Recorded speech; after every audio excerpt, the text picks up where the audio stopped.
നിർണായക പ്രതികരണവുമായി പ്രതിരോധ മന്ത്രി രാജ്നാഥ് സിംഗ്. പാകിസ്ഥാൻ മികച്ച ബന്ധം പുലർത്തിയിരുന്നെങ്കിൽ IMF നൽകുന്നതിനേക്കാൾ തുക ഭാരതം കൈമാറിയേനെ എന്ന് രാജ്നാഥ് സിംഗ് പറഞ്ഞു. ഭാരതം കശ്മീരിന് മാത്രം നൽകുന്നത് 90,000 കോടിയാണ്. IMF പാകിസ്ഥാൻ നൽകുന്നതിൻ്റെ 10 മടങ്ങാണ് ഈ തുകയെന്നും പ്രതിരോധ മന്ത്രി വ്യക്തമാക്കി. ഇവരുമായി ഗൗതം അനന്തനാരായണൻ ചേരുന്നുണ്ട്.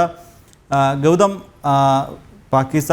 ഇന്ത്യ പാകിസ്ഥാൻ ബന്ധത്തിൽ ഒരു നിർണായക പ്രതികരണം തന്നെയാണ് പ്രതിരോധ മന്ത്രി നടത്തിയിരുന്നത്. പാകിസ്ഥാൻ ഭാരതവുമായി മികച്ച ബന്ധം പുലർത്തിയിരുന്നുവെങ്കിൽ പാകിസ്ഥാന് ഭാരതം വളരെ വലിയ രീതിയിലുള്ള സഹായം നൽകുമായിരുന്നു എന്ന് പ്രതിരോധ മന്ത്രി പറഞ്ഞു വെക്കുന്നു, അല്ലേ?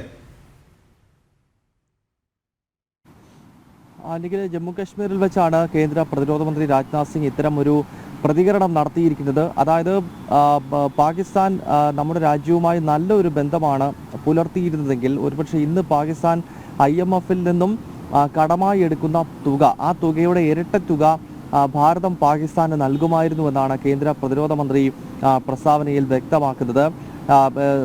പാകിസ്ഥാന്റെ ഇപ്പോഴത്തെ സാഹചര്യം നമുക്കറിയാവുന്നതാണ്. അവിടെ രൂക്ഷമായ തൊഴിലില്ലായ്മയും വൈദ്യുതി പ്രതിസന്ധിയും സാമ്പത്തിക പ്രതിസന്ധിയും ഒക്കെ നട്ടം തിരിക്കുന്ന ഒരു രാജ്യമാണ് പാകിസ്ഥാൻ. അതിനാൽ IMF-ൽ നിന്നും കോടിക്കണക്കിന് രൂപ കടമായി എടുക്കുകയും കടം പാകിസ്ഥാൻ വീണ്ടും ആവശ്യപ്പെടുകയും ചെയ്യുന്നുണ്ട്. എന്നാൽ രാജ്നാഥ് സിംഗ് ചൂണ്ടിക്കാണിക്കുന്നത് പാകിസ്ഥാനോട് ചേർന്ന് കിടക്കുന്ന ഭാരതത്തിൻ്റെ ഭൂപ്രദേശമാണ് ജമ്മു കാശ്മീർ. ആ ജമ്മു കാശ്മീരിന് മാത്രം 2014 മുതൽ ഇങ്ങോട്ട് നോക്കിക്കഴിഞ്ഞാൽ നരേന്ദ്രമോദി സർക്കാർ 90,000 കോടി രൂപയുടെ സാമ്പത്തിക സഹായമാണ് ഒരു പ്രദേശത്തിന് മാത്രം ഭാരതത്തിൻ്റെ സർക്കാർ നൽകിയിരിക്കുന്നത്. ഒരുപക്ഷേ പാകിസ്ഥാൻ ഭാരതവുമായി നല്ലൊരു ബന്ധത്തിൽ ഏർപ്പെട്ടിരുന്നുവെങ്കിൽ ഇതിൻ്റെ ഇരട്ടി തുക, അതല്ലെങ്കിൽ IMF-ൽ നിന്നും ഇന്ന് പാകിസ്ഥാൻ ആവശ്യപ്പെടുന്നതിൻ്റെ ഇരട്ടി തുക ഭാരതം പാകിസ്ഥാന് സഹായമായി നൽകിയേനെയും. പക്ഷേ പാകിസ്ഥാൻ ഭീകര സ്വഭാവം മുന്നോട്ട് വയ്ക്കുന്നതിനാലാണ് ഇത്തരം ഒരു മോശം ബന്ധം ഇരു രാഷ്ട്രങ്ങൾക്കിടയിൽ രൂപപ്പെട്ടത് എന്നാണ് കേന്ദ്ര പ്രതിരോധ മന്ത്രി രാജ്നാഥ് സിംഗ് വ്യക്തമാക്കിയത്.